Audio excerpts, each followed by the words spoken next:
What was that, Rick? That, Morty, is why you don't go to therapy. It's time to get swifty. Adult Swim's animated hit Rick and Morty has returned for its third season, but with one major change to its writer's room: female voices. After having no female writers for its first 2 seasons, creators Dan Harmon and Justin Roiland decided to shake up their show's dynamic by adding 4 women to their staff. The move created a 50-50 male-female split.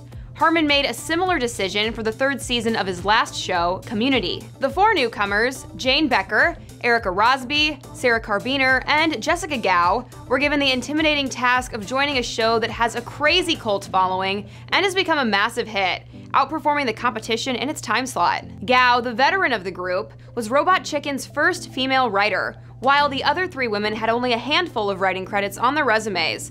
Joining a successful show as a relatively green writer can be challenging enough, but a female writer getting into a male-dominated genre on a program whose viewership skews heavily young and male, that airs on a network where all 47 of its showrunners are male, that's basically superhero status. Rosby told The Hollywood Reporter, "The interview was terrifying because this is a show that is firing on all cylinders. It has the most heart in a f***ed up way, and it's just the smartest and funniest thing ever. I could say that before we worked on it, but now I feel like it's just bragging." Gao noted how a 50-50 male-female writer's room is incredibly rare, unfortunately, saying, "More often than not, I'm the only woman in the room, or the only person of color, or I'm both."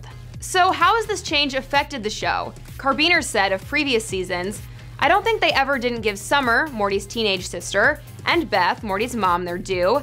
I think a lot of guys in the room were driving those conversations because they realized we needed to tell more of these stories. And now that there are women in the room, we can vet them and make them better."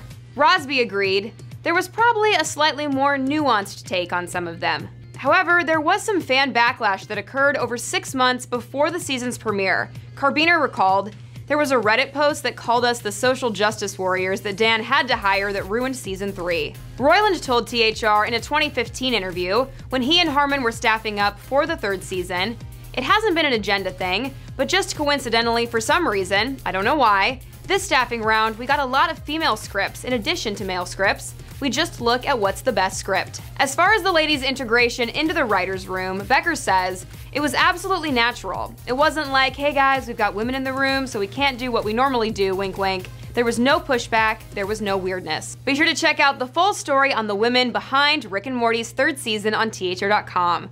I'm Tiffany Taylor for The Hollywood Reporter News.